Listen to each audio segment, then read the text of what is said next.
আশ্চর্য একটা হাদিস বলি, শুনেন কি সুন্দর হাদিস। নবীজি বলছে, কেউ যদি একটা গুনাহ করে, কয়টা? আল্লাহ এই ফেরেশতা, এই যে বাম কাদের ফেরেশতা ডান কাদের ফেরেশতার থেকে জিজ্ঞাসা করে। নিয়ম হইলো, আল্লাহর সিদ্ধান্ত হইলো, একটি গুনাহ যদি কেউ করে তাহলে ওইটা আমলনামার মধ্যে একটাই লেখা হয়। কয়টা? একটা গুনাহ একটাই লেখা হয়। আর নেকি যদি কেউ একটা করে, কমপক্ষে প্রথম 10 লেখা হয়। আর 10 কোন ফেরেশতা, ডান কাদের ফেরেশতা কারো জন্য 10 লেখে না নেকি, বরং 10-এর লগে আল্লাহর পক্ষ থেকে সাথে সাথে বরাদ্দ হয়, অতিরিক্ত বরাদ্দ, ওইটা মিলাই একত্রে লেখে।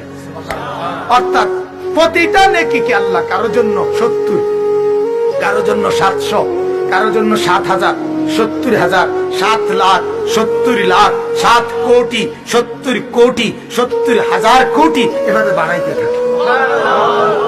কোরআনের আয়াত। সুবহানাল্লাহ।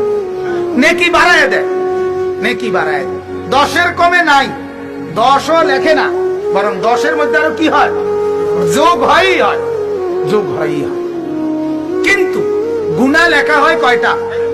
একটাই একটা, একে এক।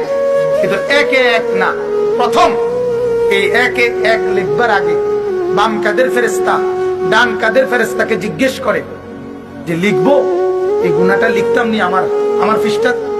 ডান কাদের ফেরেশতা বলে, অপেক্ষা করো, দেখো না আল্লাহর বান্দা তওবা করে কিনা। অনেকক্ষণ অপেক্ষা করার পরে আবার বলে, এবার লিখবো।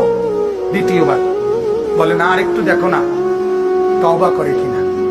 আবার একটা সময় অপেক্ষা করার পর বাম কাদের ফেরেশতা বলে, এবার লিখবো। 3বার তো হয়ে গেল। তখন ডান কাদের ফেরেশতা বলে, আহা তওবা করলো না, না ঠিক আছে, এবার লেখো, তবে সাবধান, একে কিন্তু একই লিখবা, বেশি লিখবা।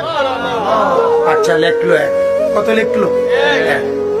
আল্লাহ তাআলা রব্বুল আলামিন বলে, ফেরেশতা এক লিখে রাখো, একে এক। খেয়াল রাখবা, 1 সপ্তাহ পরে, 1 মাস পরে, 1 বছর পরে, 10 বছর পরে, 70 বছর পরে, 90 বছর পরেও যদি কোনোদিন আমার বান্দা তওবা করে, আমি কিন্তু তখনও মাফ করে দেব। আমি কিন্তু তখনও মাফ করে দেব। 90 বছর পরে বললেও মাফ করে দেব। রব্বুল আলামিন বলে, বান্দা 90 বছর পরেও যদি রাত গভীরে চোখের পানি ফেলে আমাকে কোনোদিন বলো, আমি মাফ করে দেব, আমি মাফ করে দেব তোমাকে। কিন্তু আল্লাহ তাআলা বলেন, আমি মাফ করে দেব বান্দা। কথাটা বুঝেন, আমার যে কথাটা বলার উদ্দেশ্য। তাহলে আল্লাহ তাআলা বলেন আমি মাফ করে দেব। ফেরেশতাকে ডেকে তখন বলে, মাফ করে, আরে মুছে দাও গুনার পৃষ্ঠা। ফেরেশতা মুছে দেয়। আল্লাহ বলে, মুছে দিলে হবে না, এই গুনার খালি পৃষ্ঠাগুলো নেকি দিয়ে পুরায় দাও।